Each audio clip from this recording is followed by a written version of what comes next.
This video is going to be showing you a solo Grandmaster Nightfall using the exotic hand cannon Sunshot, which is a solar energy hand cannon. Its RPM is unique because it's 150. It's the only 150 RPM hand cannon in the game.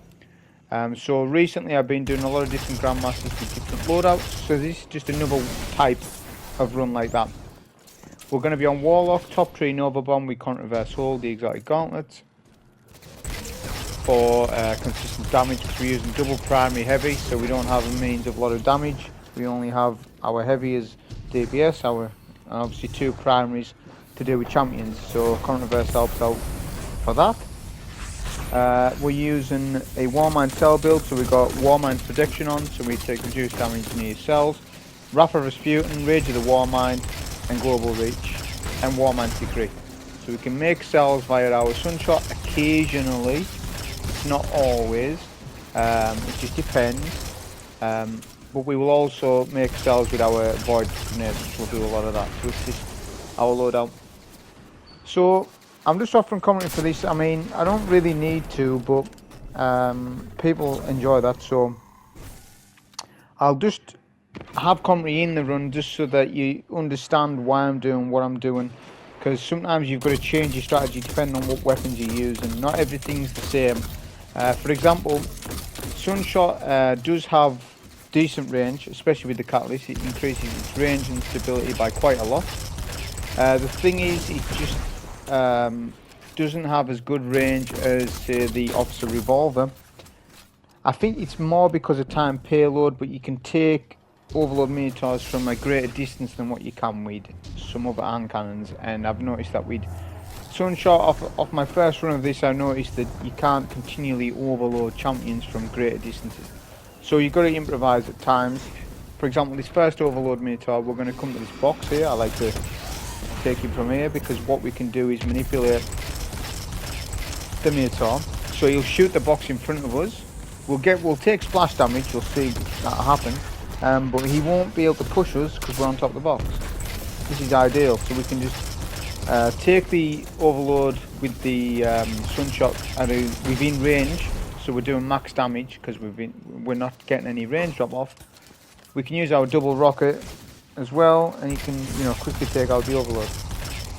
Whereas other runs you'll see me take this overload from a distance. With Sunshot I can't do that as consistent. It will sometimes work, sometimes not. So again, that's why I pushed up for that. This bit we're going to skip. I always skip that when I'm doing Warden. We just run past the ads. There's nothing to it. Don't aggro the ads in any shape or form. Just head for the exit. You will survive it as long as you just head for the exit. Then when we get down to this section, it's advised you take out the Goblin. I didn't, but you're best off doing that. Obviously trains are left and right. Pretty basic with that. But yeah, as I said, I'm just going to offer, basic commentary with the run itself. So if you are struggling with Warden, I guess it's one of the easier ones, so most people won't be. But at least I can sort of explain what's happening with the Sunshot. So basically, Sunshot has explosive payload built into it. Explosive rounds are in the weapon. We all know that explosive payload is probably the best primary perk you can have on a primary for Grandmaster content, because it does increase damage. It helps out overload rounds, so you can continually overload with on a champion continually without the champion regenerating health, or less likely to. Also, Sunshot has a beefed up Firefly, and targets can explode, whether it be body shot or precision shot, it doesn't matter. That can have like a chain reaction. Energy accelerant can be buffed. Can buff Sunshot, its explosion damage. The problem with that is this, so I know that's going to be the main thing. I can't run the Sudden Blast and the Void melee. It's not worth it in my opinion using energy accelerant on the Sunshot. For lower end content, if you're just doing strikes, if you're just doing maybe even a dungeon, then that's fine, use the energy accelerant. But for this, you're not getting an awful lot of chain reaction kills like that, so I didn't go for energy accelerant. If it buffed its base position, its base damage with the explosive payload and stuff, then I would, but it doesn't. It only buffs the Firefly part of the gun, so I didn't bother. As I said, we're using Void Melee Unstoppable. And you saw there my melee consumed, as it should, but sometimes you'll get your Void Melee back. I didn't. I also didn't one-cycle the champion, so I had to retreat. What I noticed from this, you learn from runs all the time. The trains above me, right at the back, they despawn, which means you can go back there for safety, and you can actually run away from the Unstoppable if you don't one-cycle him like that, which I did. So that worked out okay. We're using the Royal Entry Rocket Launcher again, just because it's the best heavy legendary I can sort of probably use for a run like this, because it's really good on ammo. I'm getting 5 rockets per brick, 3 if it's an ammo finder, so I'm not really running out of ammo, and I can double rocket a champion, and that's really good. I've noticed Sunder and Blast isn't always working as well, so Sunder and Blast basically gives you an additional solar explosion damage on a champ once you stagger, whether it be a barrier, overload, unstoppable, doesn't matter. It's not always working. I'm not sure why. That's quite strange. Which is a shame, because it's a really good perk. It's really good for what it does. It gives you that additional damage. If you're ever doing a double primary heavy run, and you're not using a grenade launcher, Sunder and Blast is really top tier. It's just sometimes it's not working recently. I don't know what's going on that way. So this bit can be quite dangerous depending on how you play it. The Unstoppable will push you when all the goblins are killed. The thing is, you want to take these goblins out pretty quick. Now you see I'm taking them out with my gun. I'm not taking them out with the arc barrels. If you shoot the arc barrels straight away, you won't get ammo drop off the ads. At the very minimum, maybe tag the ad and then shoot the barrel. But make sure you shoot the barrel before you come down, because the barrel will wipe you. With these Unstoppables, we have to time it. We need to get the time right. He'll do his attack. We were slightly late on that. But because we've got solar damage resistance and concussive dampener on, we survive. Without those 2 resistance mods, you're not going to survive against these champions. Because that's exactly what they're doing. They're doing environmental damage. So you can sort of negate that with the concussive dampener. And they're doing solar, which again, solar is just going to help out huge. We've got a cell there as well, because Warmind's decree procs off Royal Entry. Because it's classed as Void Splash. So that's nice as well to have. Then we'll just take them out at a distance with our Hung Jury. This Hung Jury has rapid hit explosive payload. It is not the Adept Edition, and you really don't need to have the Adept Edition. If you have the Adept Edition that has rapid hit explosive, by all means use it, because then you can put Adept Big Ones in there. But that isn't a damage boost. That just means you can do more damage to a more varied set of enemies. That will include vehicles, bosses, and champions, and major orange bars. So it's versatile, but in the grand scheme of things, in a Grandmaster, you're not going to do a lot of damage with a scout anyways. So it doesn't matter. A standard Hung Jury with major speccing is all you really ever need. You don't really need that Adept version. Like I said, if you do have a well-rolled Adept one, use it. But what I will say is, a well-rolled standard Hung Jury with rapid hit explosive payload is better than a badly rolled Adept Hung Jury. That is key. Like if you have an Adrenaline Junkie Hung Jury, that is rubbish. Like the Adept version, that is bad. It's a bad weapon, don't use it. So we're filling up on ammo, we're max, which is good. I always want to be max for the next encounter, or as much as ammo as possible. That includes all ammo as well. Mainly my scout for this room, because there's no overloads to take. It's all barriers, there's 2 barriers to take. And then there's the Ultra Minotaur, etc. We use our nade here. We don't get a cell, that's fine. We are increasing our kill count though for when we want to sell. I think that doesn't matter because I end up taking the Hydra. Just to quickly mention about the Warmind cells. people might be confused on how they work. They are predictable when you spawn a cell. So for every 4 kills you get in Grandmaster difficulties, you will get a cell. If it's lower end content, you need to kill 5 enemies, you will get a cell on the 5th kill. Every time you get a Warmind cell to proc, that resets the kill count to 0. And then you go again. But say for example you kill 2 miners, then you kill an ultra, you'll get a cell straight away. The cell will proc off any ultra straight away. But it resets your kill count when you get that. So that's how you know of when you're getting a cell. So when you're playing the Warmind cell style of play, be counting those cell kills in your mind. Especially if you're using revolver, it's more important when you're using revolver. When you're using the grenades, you're gonna get you know, a well-placed nade may net you 4 kills. So you don't really need to count it because you know you're gonna get a cell anyways. Is what I'm trying to say. We're gonna play from the stairs, getting cells when we can. We get a cell. The problem is this room. Sometimes the trains can move the cells, which is annoying. They're movable objects. So anytime there's a cell there, try and shoot it before a train comes. Once the goblins in the middle of that are down, we're going to start to work on the anti-barriers.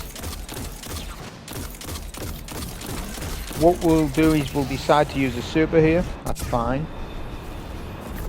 We wanted to use our super on one of them. It saves on ammo, it means we don't have to use rockets. It's like this, I either save my super, or I use 2 rockets on each champ. That would be 4 rockets. That to me is more of a waste. So I'd rather optimise a super and use 2 rockets on the other champ. And that's just me saving on ammo, so that's me doing something. It's just saving on ammo really, that's all it is. And you may as well have your super, you've got it there to use.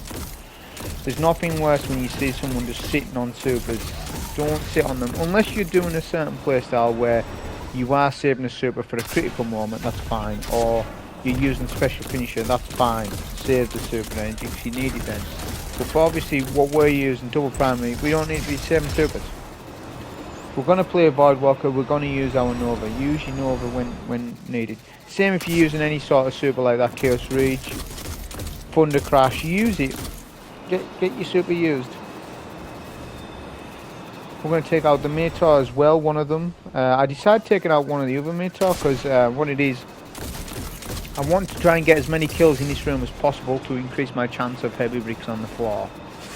I actually get bad RNG in this room for ammo wise. I don't get as much ammo as I would have liked. As I end up leaving the room with like 4 rockets, which isn't ideal, but it's fine.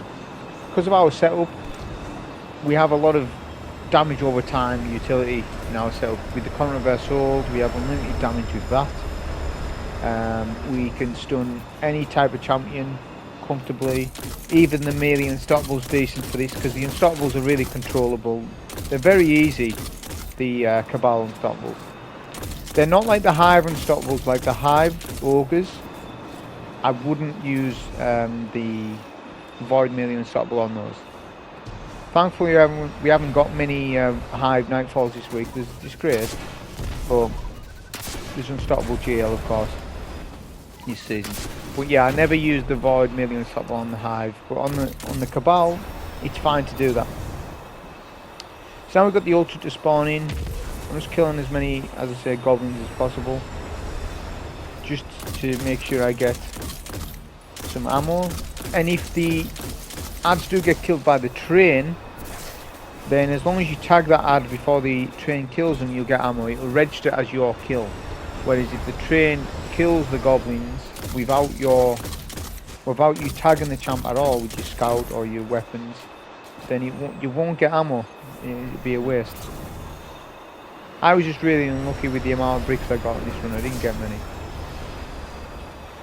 So this Ultra has 4 spawn points. He has, let me think, yeah he does, so he has 3 at the back and then 1 in the middle. It's RNG where he goes. He obviously won't teleport in the same location, but he will sort of, he can catch you off guard if he's in middle and you didn't realise it. 2-3 blasts could kill you. The concussive dampener will really help out. If you don't have that on, you'll find he'll kill you extremely quick. Because that void gun he has, it is doing void, but it's also an area of effect attack against you. You can see the animation of his attack. It's spread out. It means it's like sort of like what a Hydra would do. It's doing splash damage. So anytime the splash damage attacks at you, concussive dampener helps against that. It helps out against a lot of things, but that's one thing it really helps out with. We have a super, but there's no point in using that. We'll use that on an unstoppable that's coming up. With Grandmaster Solos, you really need to sort of forget about everything, and everything should just be about the champions. So what I mean by that is, it really doesn't matter what you do with ultras or red bars. It doesn't matter how you kill them. So, well, it does in the aspect of don't be wasting heavy on them. You don't need to waste a load of heavy on a red bar or even an ultra. Just sit there with your primary, take them out, because that's not a key component to the Grandmasters. It used to be, and that's what I used to like, the whole speed running score. You know, the time trial. You know, score versus time. I used to love that aspect of it. That's all out the window. Okay, it's all about now patience. They want you to play slower, and they want you. It's all about getting a completion in the Grandmasters and getting platinum rank. Whether it be an hour run, 40 minutes run, Bungie doesn't care how long it takes you, as long as you get it done. So the whole ethos of it's changed. So you only really need to use supers and your heavy at pinnacle moments, and understanding when a pinnacle moment is the key. That's it. And when you're just fighting red bar ads, they may as well just get rid of red bars at this point, because they've made them pointless. And I think people are missing the point with Grandmasters, where they're not that good. I don't know why people are so obsessed with them. I like doing them for my own reasons, but I do realise there's a lot of downsides to them. But like, what's the point in having red bars if we're just gonna kill them? Points don't matter. The score rating should be based on champions and score, in my eyes, not just killing all champions.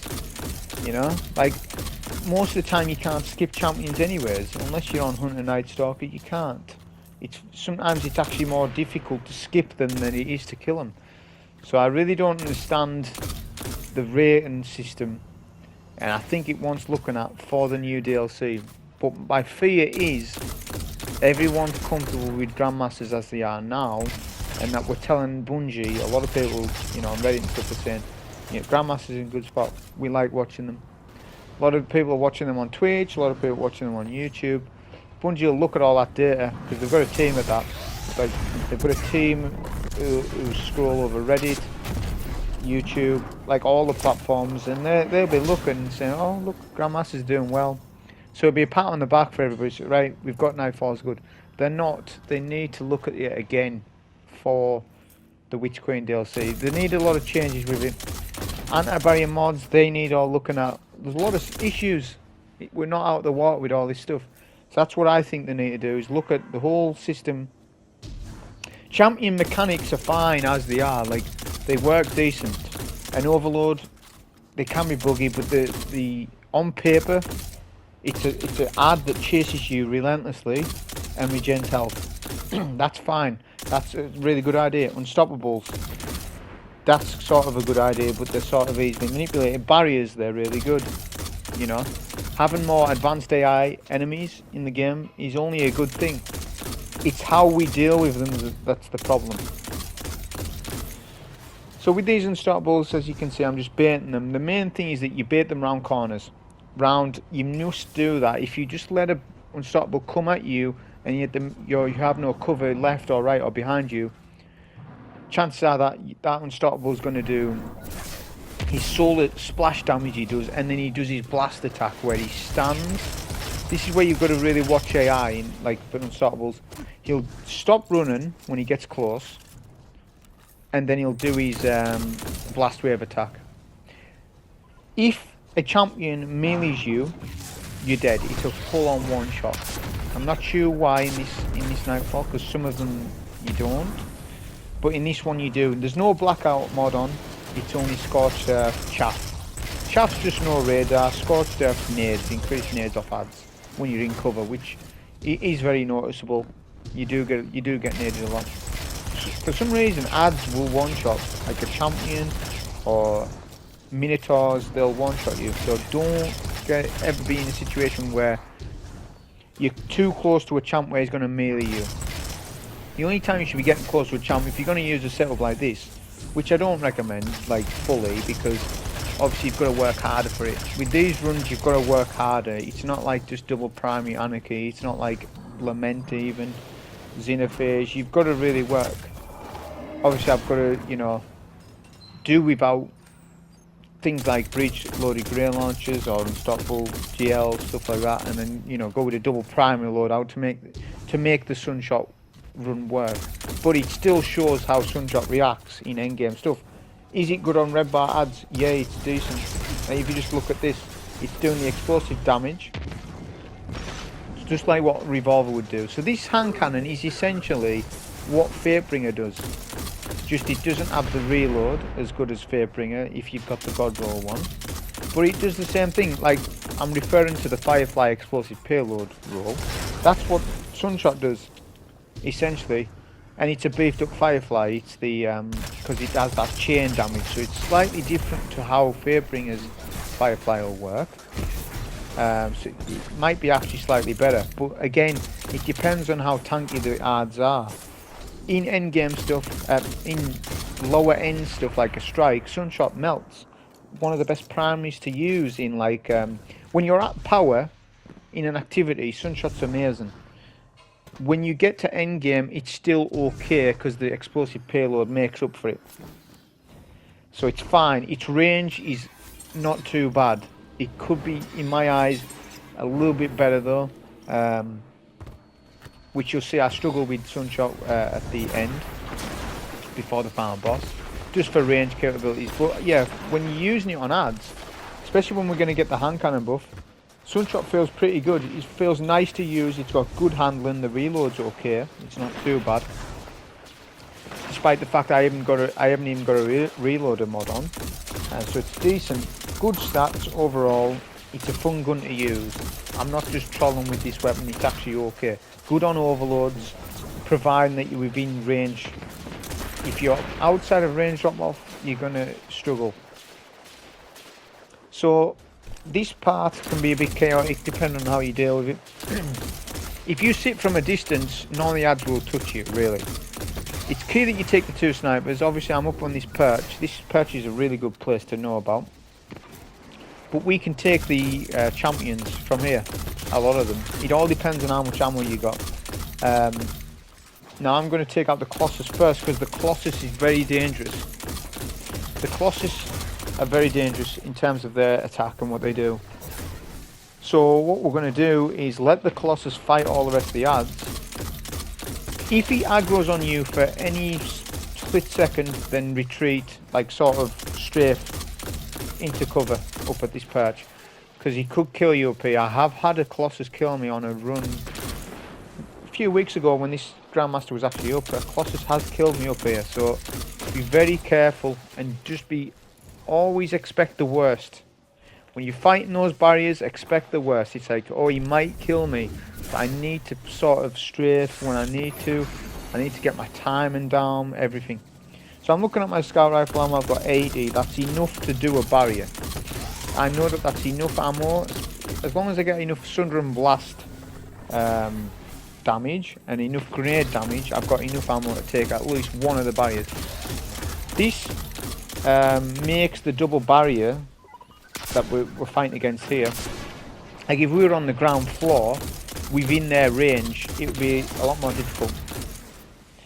So I wanted to take at least one of the barriers down. I'm fine to leave the other barrier, because that last barrier that's on his own will take him last, because we're not ready to start the next encounter. We need this area cleaned. When I mean that, we need all the arc barrels destroyed, because they can kill you. Ad can actually shoot. The AI is smart. If there's a barrel next to you, the ad will shoot the barrel and it'll kill you. It'll one-shot you no matter what your resistance is, no matter what even if you got concussive on, you'll still die. So all the barrels need shot. The mines, the easiest way is just run past the mines.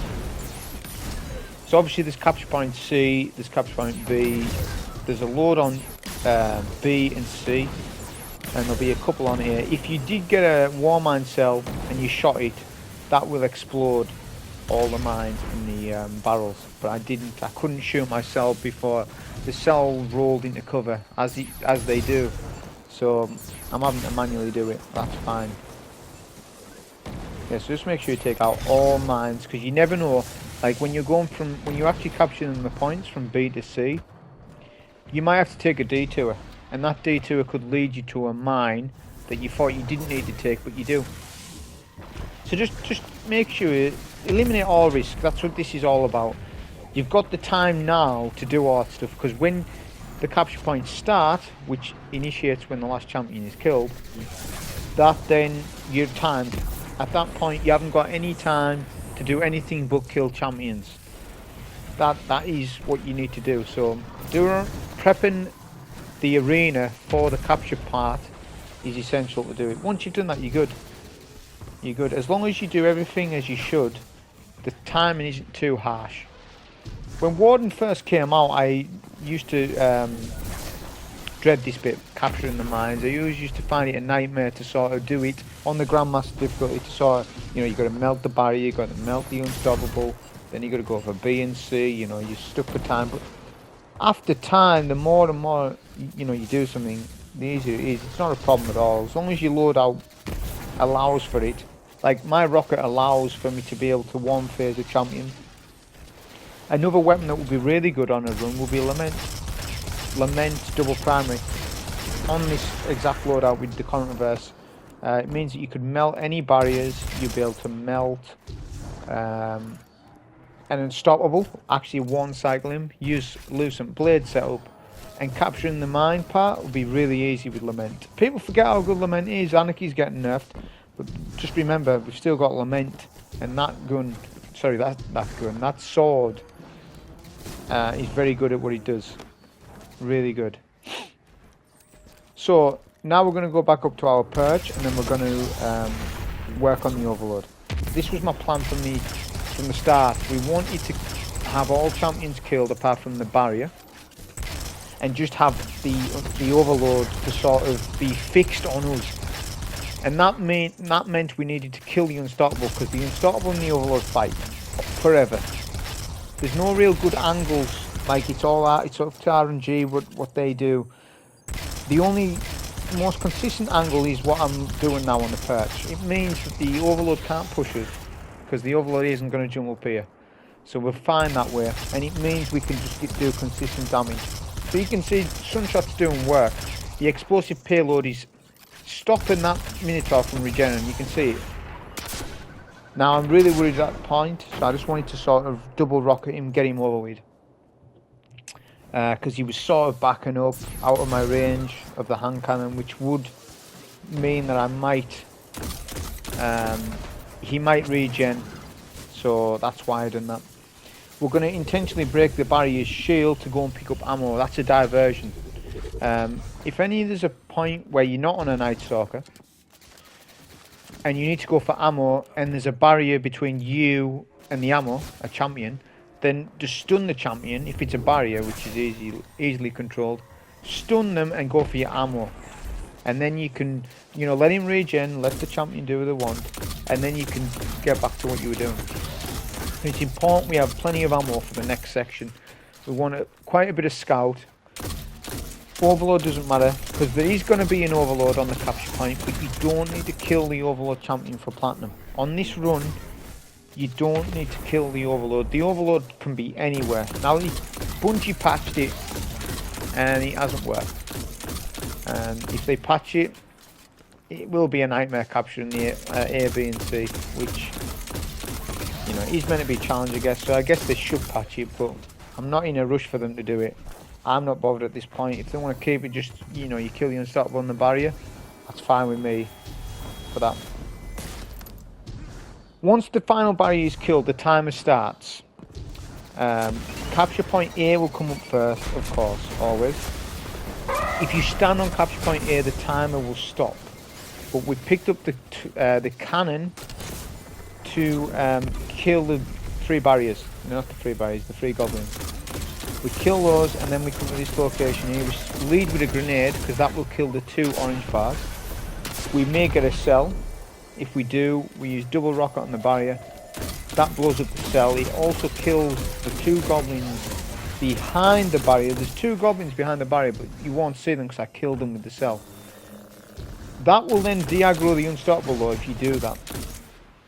If that happens, you need to aggro him. All you do is by shooting at him, push him a little bit, and then get back to A.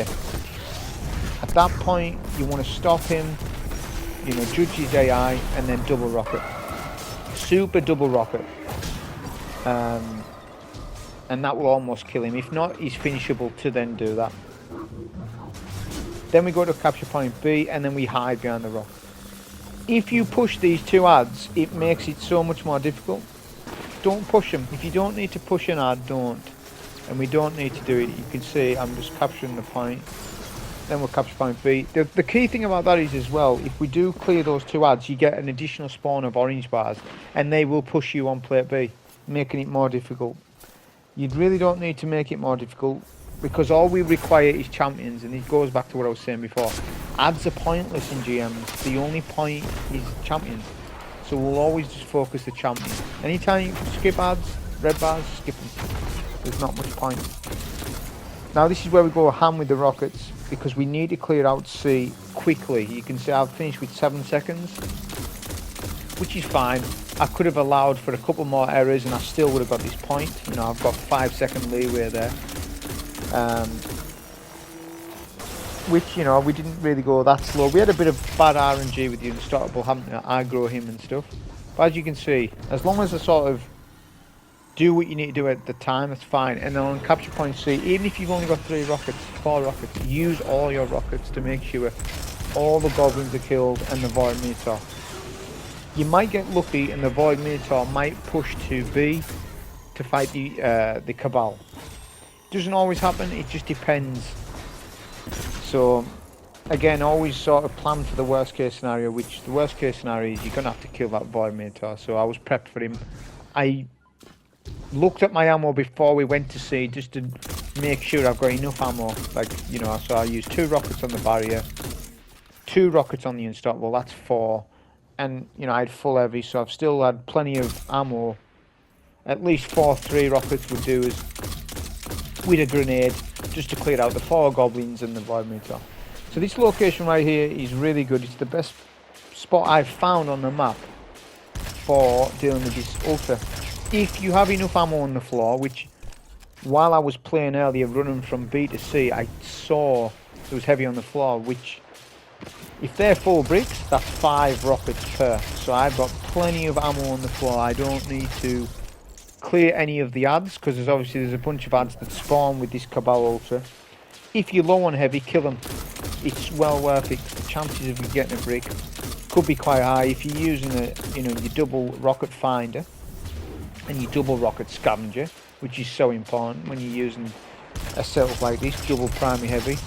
And you know, there's a high chance you may get a brick, so they're well worth killing, especially on this setup where adds aren't a problem. You know, you got your grenade to do a lot of stuff, a lot of work, and at this point we can just sort of keep grenading the ultra. He's nearly dead now as well, and then use our primaries. I could have used a bit of rocket ammo on him. I just knew there was heavy on the floor, but I didn't know how much. I didn't know if they were ammo finder bricks. I didn't take a glance, so I was prepping for the worst case scenario again, just in case they are ammo finder bricks. Then I'll just keep holding the heavy I've got. We're in no rush on these GMs. I don't play them fast. I'm in no rush to sort of, you know, get a 40-minute run over a 45-minute run.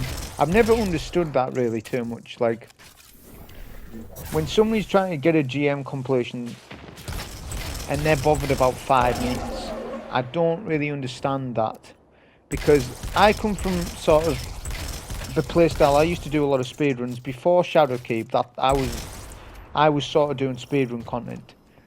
Now, an official sort of speedrun to me, solo wise, is anything below 10 minutes. But the rules of the game changed after Shadowkeep happened because we then got champions. So a lot of things changed, making it not possible to solo stuff that quick, especially Nightfall wise. So if the run's going to be like 20 minutes, then what's the difference between a 20-minute run and a 30-minute run? Doesn't really matter. It is impressive when someone can speed kill a load of champions, you know, back to back, and especially if it's a, you know, if they're knocking 20 minutes off a run compared to somebody else, say it's a corrupted run and they've knocked 20 minutes off it, that's damn impressive. But when you're only saving 5 minutes and you're taking additional risks just to save 5 minutes off a run, it doesn't make any sense to me. A GM's a GM. A GM completion is a GM completion. I don't care if you've done it. I don't care if you've done them in 2 hours. If you've done them all and they've all took you 2 hours, that's irrelevant. Platinum rank has no time base to it. It doesn't matter. The game doesn't care if you take 3 hours or 30 minutes. You will still get platinum. You will still get your ascendant shards, if you're lucky enough, prisms, and the weapon that you want that week. That is all we need to be concerned about. We don't need to be concerned about too much about getting bogged down with time. Really don't. So we're on to the final bit. There's 4 champions in this area. This bit I found to be the most difficult, and it's specifically an overload minotaur. The dilemma we have with this is, number 1, Sunshot doesn't have the range that Officer Revolver does, or any other sort of explosive payload hand cannon. Say for example my Nation of the Beast, it doesn't have as good range. Even though the range stat's higher, it doesn't seem to be the case, especially when I'm using it here. You'll see I struggle. So the thing is with this is we have to take the overload from back here, but if we jump down, that then aggroes champions on you. Right now there's no champion aggroed really, like to the point where they can jump up here and then get us. That would be interesting if they could do that, but they can't. So what we sort of have to do is be patient. Funnily enough, the overload's aggroed on us, which is pretty good, but he keeps going between cover left and right. This is RNG game. That's what annoys me about this is it depends on where he goes, and does the barrier or the Colossus focus the overload, because the Colossus will do additional damage for you. You can see he's doing some damage for us now, but sometimes the Colossus will fight the Vex barrier instead, so there's RNG with this. So as you can see, I'm getting really unlucky in terms of where he's positioned, but Sunshot is doing decent. It's just I'm getting screwed over. Ideally, in ideal world, you just want the Unstoppable and the Overload to fight in the middle of the arena. That's it. And for the Colossus to sort of assist you. I done a healing rift by accident here, which was sort of really bad. I've got 6 shots left. If I had not killed the Overload there, I would have probably jumped down, or I would have sort of used my rockets, all my rockets, on the Unstoppable and wiped my entire ammo to start fresh. That's something I would have had to do, because the rockets aren't really needed now so much. They're just assisting with our damage. We've got, if needed, we could take out barriers with a scout only, and the grenades. That will be enough to kill them. The biggest thing there was getting the Overload, which again we did. It took us all our magazine, or like all of our hand cannon ammo, we did in the end. But again, it wasn't so much Sunshot's fault there, it was the game. It was the Overload going left and right, not sort of standing where we wanted. The next thing is to get the Unstoppable. We're not going to jump down there and stop him though, of course, there's no point. He's literally dead now anyways, so we'll just finish him with a nade, our primary. Make sure you're saving plenty of scout, so that you know, because we've still got 2 barriers to take. The barriers are different to the Unstoppable, because obviously they just keep regenerating, Unstoppables don't. So you really need to look at where the Colossus is. The Colossus is your next champion to take. You really need to look at where is he standing. Depending on where that Colossus is standing depends on my cover. There's a couple of different places I take, but if the Colossus is standing in this location, then I'll take him from here. You don't want to be standing too close, The closer you stand to a Colossus, the more likely he is to melt you. And believe me, they can melt you in less than a second, even with solar resist. What you need to learn is strafing. If you can outstrafe the Colossus, then it doesn't matter what champion you're up against. They are the hardest champions to deal with. If solar burn was on this Nightfall, which it isn't, but if it was, these Colossus would be a real nightmare. They are anyways without that. I think it's solar burn on the inside terminus. It might be. Oh no, it's void. So, but even in them, even in insight, they're difficult as well. It's specifically the solar ones, the ones that have Heir Apparent, the gun that we all have, the exotic. They basically hold that. They can honestly melt with that. Rockets aren't important now. We're sort of done. This barrier is really easy to deal with. The key thing I can tell you about this is if you're going to do the Void Walker run, no matter what weapons you're using, if you take the barrier from this location, make sure you do, and then immediately go to the exploit place. Because if you take the barrier, say you're down at the bottom end of the map, you're too late, you're too slow, the boss will spawn in, he could push you off the map, or melt you. So that's positioning that. I stood close to the exit so that I could be in position. So I'm here, I'm going to do a healing rift at the floor, because when you jump up in a healing rift you still get the healing capabilities, so that we can Nova him. It's just to take advantage of the Nova. So this place where I'm standing here, there's basically an invisible floor. It makes it perfect for the Warlock, because you can do your void nades. To be honest, you can do it on any class.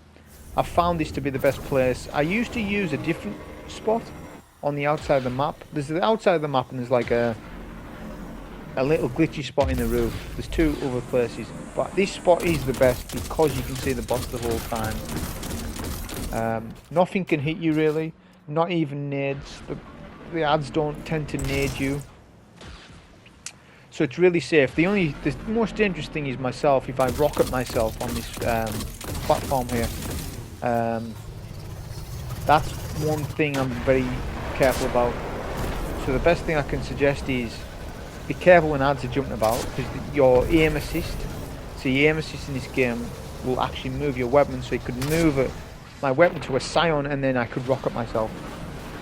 So I got to be really slow when I do my rockets. Rockets aren't really important. They just speed up the inevitable of us killing the boss. That's all they're really doing. Because your nade's going to do most of your damage, and your primaries as well. This boss isn't really tanky. We used our nade there when we didn't mean to. It's fine, do a healing. What happened there, if you didn't see it, my nade actually penetrated the wall and killed ads. So I got my nade back. So I made a mistake, but actually killed ads. It was fine, I got it back. If you need to aggro the boss to shoot your primary, eventually come over. This will work with a hunter as well, because you can sort of do the farm your nade up with the invis dodge. Be real careful when you're dodging about on this invisible wall though, if you're on a hunter. You can do it on a Titan, it would just be a little slower, maybe use Heart of Inmost Light. I've done a run like that. Just spam your barricade, do a barricade, you get a grenade up every... If you have 100% discipline and you're behind cover, you throw your nade, you wait for 10 seconds empowered to end. When that ends, pop a barricade and you'll get your nade before 20 seconds is up. So you can get a grenade on a Titan every 20 seconds. And void wall grenades, magnetic grenades, they're really good. They're maybe not as good as the Warlock. Well, they do get empowered, so they actually are really good. So there's that you can do. So there's options, it's not just Warlock. I just went Warlock to sort of assist with the fact that I'm going to have to use double primary and stuff. So you saw there the Mercy ammo mechanic working because we were sort of low on ammo. The game will register that and then give us any ammo that drops on the floor, which there was a brick or two on the floor, so I got a 9 rockets and some primary. So even though we're in a spot where we can't get ammo, it doesn't matter, because eventually the game will give you ammo. If that wasn't in the game, then it would make it a hell of a lot harder. You'd have to go looking for ammo all the time. But it's a mechanic to sort of stop that from happening.